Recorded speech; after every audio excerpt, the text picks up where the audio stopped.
No? You're gonna remember me.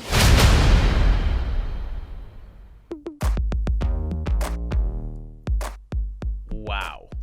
What? I'm kind of in shock right now. What the flip? Holy cow. Okay. Dude.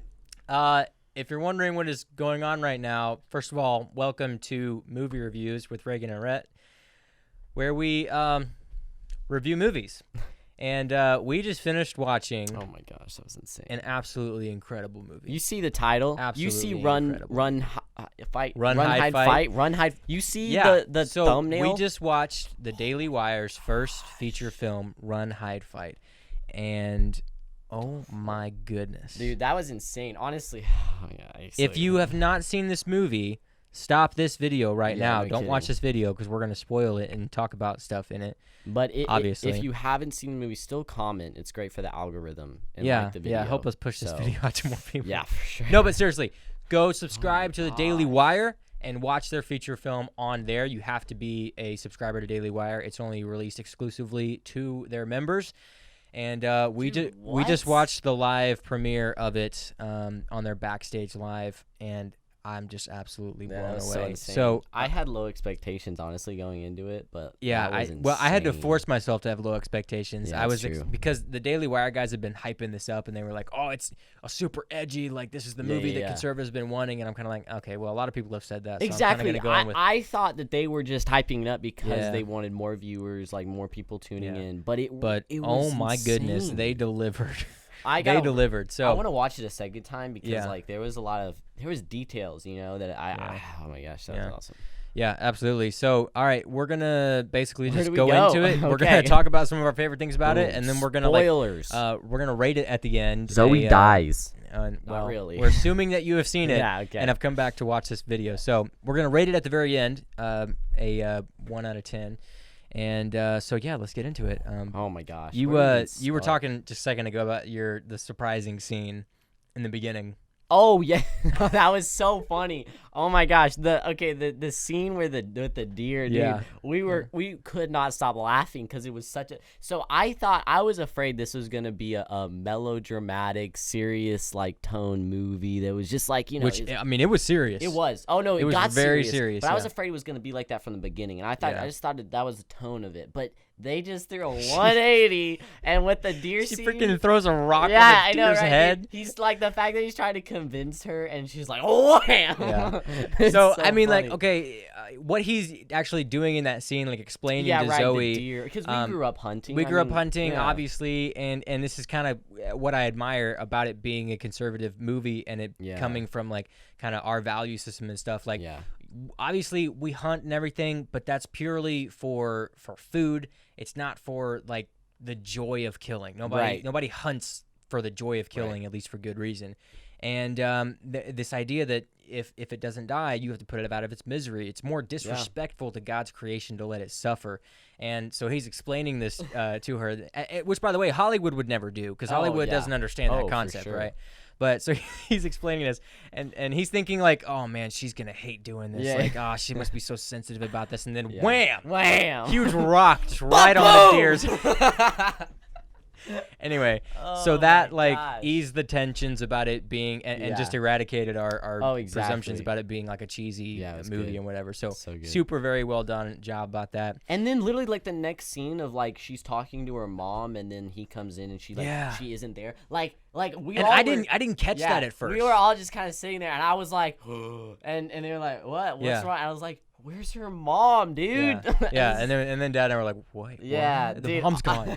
Yeah. That's what's so cool about it is that it is so like complex. It's not just a simple like. I don't want to diss Liam Neeson, but most of Liam Neeson movies are just like, point A, which is like setting up the film, point B, something happens, point C, he kills everybody. That's basically a Liam Neeson film. But this was so complex in so many different Yeah, ways. it was. It was just like, I mean, we were mentioning how we like how during the scene where she's like running out of the school, it was so cool that like, she had that thought process swap to where she's like, I can make a difference. But she didn't run into the building and start killing everybody like Liam Neeson. She literally like started off by just helping people, telling them there's an active shooters inside. Y'all need to get out right now. Yeah, that's what I appreciated, the realisticness of it, because Hollywood would have made it to where she's doing all these crazy unrealistic things, like she waits around the corner and then like jumps one of the bad guys and chokes him out and steals his gun. It's like, no, she's not going to be able to do that, obviously. She had to very methodically figure out little ways to start taking ground back, and she did a really good job. And it dissolved. We'll use that. Let's be like, I think that means like going away. So okay. Well, it evolved. It evolved so naturally. It was so natural. It was like grass in the ground. I'm sorry, I'm trying to be poetic like a film reviewer. I don't know where he's going with this. So no, it evolved. Okay, so like it evolved from the moment where she was like helping people, and then she went around, and then that like girl came out of nowhere, then shot her in the leg, which I loved. Like, not to see her get shot, obviously, but just the fact that so many movies, like, oh, pew pew, I shot 10 times, but they all missed conveniently. Yeah. But she, like, first shot, boom, get shot in the leg, and she's crawling away, like, for her life. And at that point, she shot, so all the other misses are realistic because she's already shot at that point. When she opened up her locker, I thought she was going to grab a gun that she had hidden in there. I thought that, you know, her dad's like this ex-military guy, and she's like a trained girl, and so I thought she was going to be like someone who had snuck a gun into school and hid it in her locker. That would have been a cool twist for her to have that. But then again, it evolved so naturally, like, and so, like, realistically, to where then she did, like, kind of struggle with her, and then, like, it ended up, you know, the other girl dying, and it was just so well done. Yeah, absolutely. So cool. So I think they did the. It's always this weird thing where I have a hard time disliking bad guys like that when they have such like witty charm and they're just funny. Like, obviously he's a psychopath, like messed up guy, but I don't know why I'm saying this. It's probably not a good thing. But I see where you're going. Because you're saying, like, that he was so charismatic. They would give you points in which he would, like, spare people. He wouldn't kill them. He'd, like, stop his friends from killing them. And, like, he'd start to win you over a little bit. And then he'd, like, kill somebody. And you're like, oh, my gosh, this guy is messed up. And that was what was so good. It was just, like, I don't know. When you actually can sympathize with the, you know, bad guys, it's a good movie. Yeah, it is. And the moment where she is talking to the one kid who she captures in handcuffs, and she's explaining to him, like, you know, none of these people deserve, like, I realize maybe you have had a crappy life, but that does not at all give you the right to take other people's lives that are innocent. Like, these people didn't deserve anything. So they did a good job at just drawing that simple line of, like, it doesn't matter how crappy your life is. All life is valuable, and just because you've had it rough doesn't mean you have the right to take it out on other people. And I think that's a growing ideology in our secular world, is that everybody deserves kind of what they want, and however, if my life has sucked, then I'm entitled to a good life is what the left believes. You're entitled to having everything that you need and that you want, and that's just not the honest truth. The honest truth is life is hard, life sucks, and some people just get dealt a bad hand. That's right. And even though that kid pull yourself up by your bootstraps, even though and get it kid, together. Exactly. Even though that kid was, let me talk. Okay, sorry. No, for real. Even though that kid was dealt a bad hand, Zoe had the moral clarity to let him know, just because your life has sucked does not mean you get to harm other innocent people.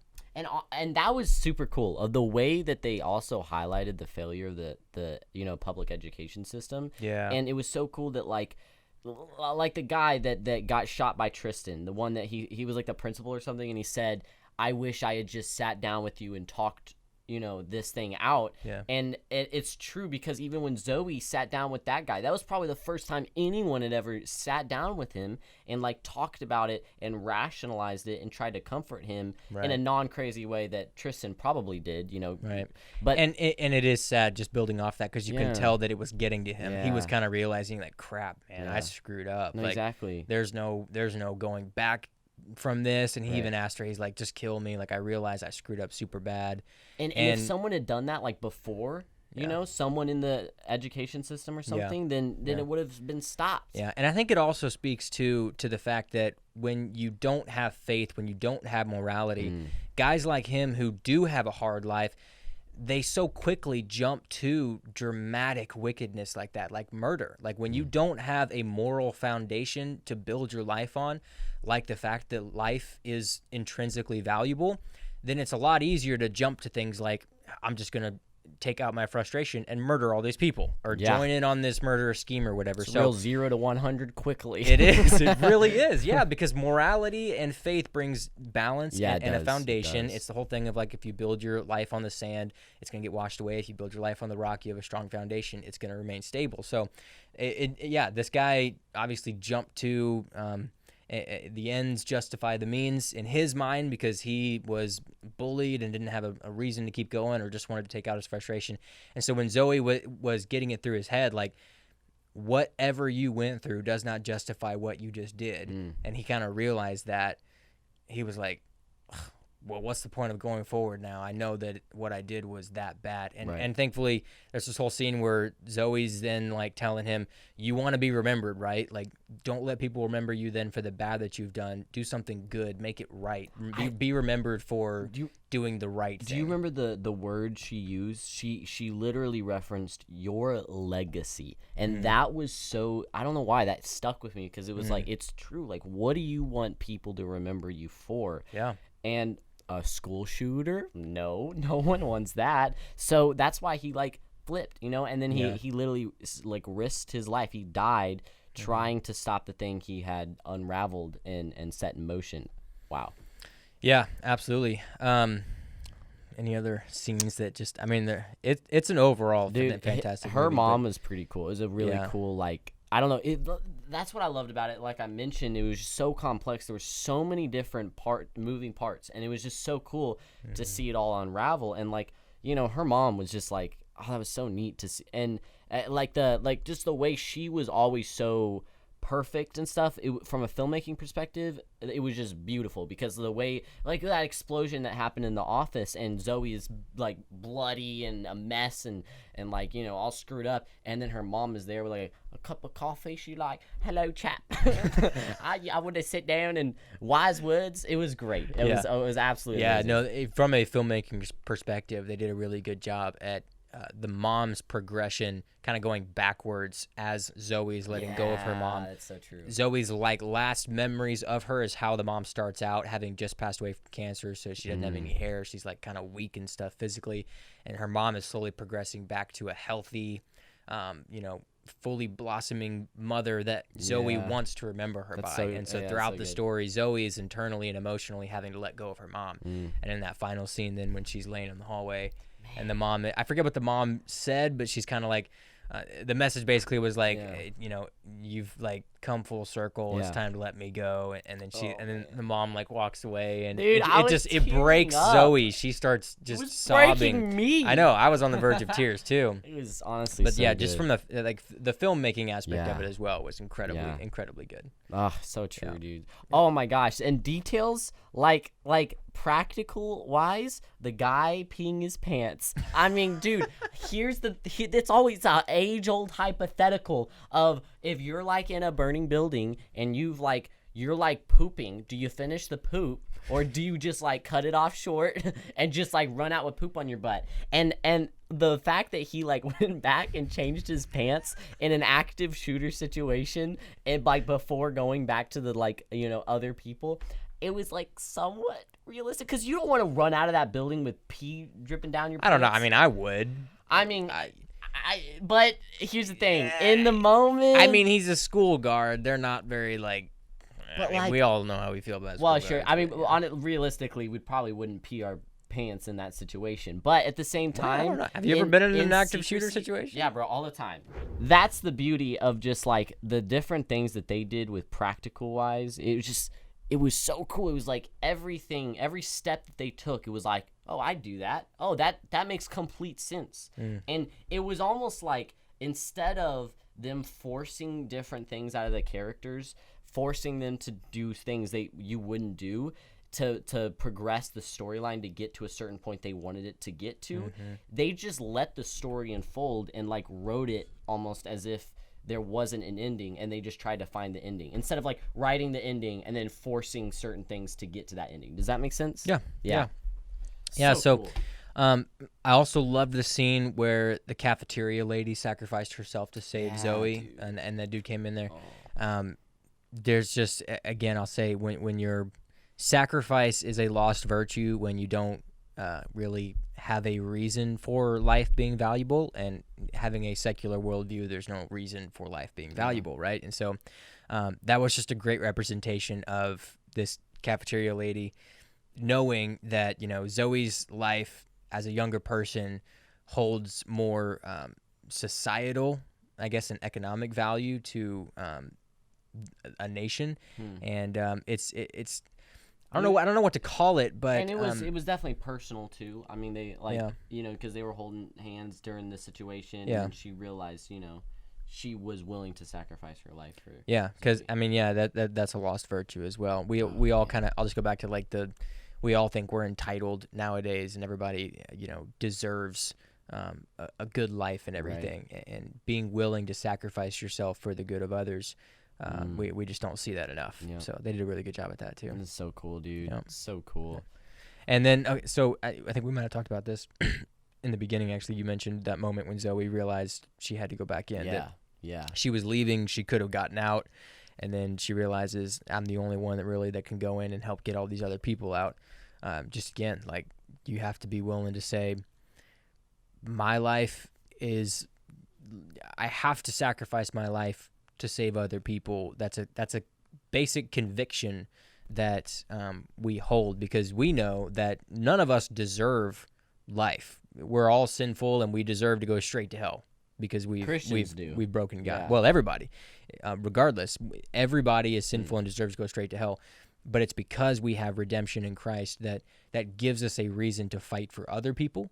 It gives us a reason to fight for intrinsic life in general. So it was just really cool to see that moment where she realized that, you know, and she seemed like she came from a grounded, principled family. Her dad was ex-military, so the value of life and things like that kind of would have been drilled into her. And that moment really made that come across really well. Man, it hits me in the feels, bro. It was a really good movie. Yeah. What are some criticisms? Criticisms, I would say, and I think we said this when we were watching this, I literally only have one thing, and it's that in real life, I think eventually, as Zoe was leading groups of people out of the school, there probably would have been one or two guys to step up and join her and start helping her to go find other people. And I realized, for like dramatic effect, you know, it's hard to make that work. Actually, I think they probably could have done it and made it work very well. But yeah, that's my one criticism is that there would have been some guys to join her and step up and try to help in that light. But no, I mean, it's true. I think they were trying to focus on the female leads per se. Besides her dad was just so cool. Freaking Chris Kyle coming out. It was so cool. But at the same time, I think they were kind of trying to appeal to the female lead, which was still dope. There are a few movies that do female leads pretty well, but this was honestly like one of the greatest that I've ever seen. Zoe was just so awesome. Yeah. So cool. Yeah, well, it's like the Daily Wire guy said beforehand, it's not that they're trying to push the feminist agenda and, like, you know, push like women have to be the heroes kind of thing. It's just a well-written story of like she was just in the right place at the right time. She was the person for the job, which we have nothing wrong with that. It's like anybody and everybody, if you're in the right position and are capable of being the hero, be the hero. Like, we're all for that. And even for the ones not capable of being the hero, but still trying to be not even being the hero, just trying to help. Yeah. It was so well done. It was so naturally well done. Yeah, absolutely. Oh, man. Okay, one thing I had, I don't know why, but the ending for me was a little bit cliche, and it's understandable because it is like, it's more poetic than anything, the way she ended up killing him, like the Tristan guy. And I think though that if it had ended with Tristan actually like blowing up or something, like, you know, suicide, I guess that wasn't his character development. He wouldn't have suicided because he wanted to be the protagonist. But at the same time, if he had died in an explosion or whatever, or he just got shot by the SWAT, and then she like got out of there, and then it kind of like showed her life after or something. I would have been more satisfied with that personally than her like having to kill the final guy, because it seems like that's been the plot for every action movie from like, you know, for the last 60 years, is that the protagonist kills most of the bad guys, and especially the last bad guy. But it would have been refreshing, it would have been realistic, it would have been really cool if she didn't, and she was like the way she was taken in by SWAT. That was super realistic and well done. God, it was just such a great movie. But that was my only thing I could think of. So that's just what kind of like everybody does. Yeah. That's what I'm thinking. I understand that. Man, but even, oh gosh, there's just so many parts that was just so practical and just like in the moment. I'll be like, I would do that. That's exactly what I would do. That it was just, it was a really good movie. Yeah. I want to watch it again. We will watch it again. So, assuming that you have gone and watched the movie and now come back to this, let us know what you guys thought in the comments. Obviously, it's a very nitty gritty, edgy movie. There's swearing, there's violence, there's a little bit of nudity. Nothing too dramatic, just a butt. But it's true. But yeah, it was a guy's butt. That's why we were being. That's important. No, but overall, I would probably rank that movie 1 out of 10, a solid 8. I'd probably give it a solid 8. Honestly, this is your first rating on the YouTube channel, so make it a good one. I'd say a 9. A 9? I was that impressed. I have there like legitimately like Tenet was better than that that I've watched in the last year. But that was like one of the greatest like real practical movies that I've seen in a long time personally. Like insane. Maybe like John Wick 1 was like at the same level. A little bit better. All right. John Wick 1 was a little bit better. You heard it here first, y'all. Okay. No, but just to reiterate kind of what we said in the beginning, we couldn't be more happy that the Daily Wire is getting into the entertainment business. We need a lot more conservative, realistic, Christian-based movies. And this one nailed it on the head, knocked it out of the park. Grand slam, any other metaphorical terms you want to use. They did a great job. Touchdown, baby. Field goal. Hail Mary touchdown. Soccer goal. We highly recommend to suggest this to your friends. Get them to go subscribe to the Daily Wire. What are you doing? An arrow, bullseye. He's still talking about metaphors. But yeah, the guys mentioned this in their backstage talk, is that they can't keep doing this without the support of us and without us funding that for them to make content. That's how it all works. If we're going to give our money for entertainment to anybody, let's stop giving it to Netflix and start giving it to the Daily Wire, because they're doing it. They're making it happen. We've all been, I know we've been like wanting to do things like that for years. You know? And we've had conversations around the fire where it's like, man, I wish we could build just a network, an empire of conservative Christian movies that are actually good, that are actually like keep you on edge. Exactly. And I was literally on edge. And like, non-Christian and non-conservative people that would still watch the movie and go, wow, that was a freaking great movie. Yeah. Like that's the goal, and that was what this movie captured so well. Yeah, absolutely. So go subscribe to the Daily Wire if you haven't. Suggest your friends to. Implore your friends to go subscribe to the Daily Wire. And not to mention, subscribe to this channel. Yeah, subscribe to this channel. We're going to be doing a lot more movie reviews. This is the first This series video. is just going to be called, it's going to be on the family channel, but the series is... this is on the family channel. I didn't know. I'm just here for the ride. Well, anyway, this series is going to be movie reviews with Rhett and Reagan. That's right, bro. So, yeah. We're going to be doing a lot of these in the future, hopefully giving you guys some good suggestions for movies from a faith-based and political perspective, and kind of dive into all those things and the way the movie attacks those different areas of our society. So we're overall thrilled with it. Couldn't have any more complaints about it. I loved it. Cool. Subscribe to Daily Wire. It's really all I can tell you. Go Yeah, watch that guys. movie. Hi. Thank you all for Bye. watching, and make good sure to We're still going? share this. We're Whoops. still going. Whoops. I don't really have an ending. We'll come up with a good ending that we finish. I each got it. one I got it. out I with. got it. I got it. Okay, I got it. Hold on. If this is not good, we're definitely rewriting. Bye, guys. See ya.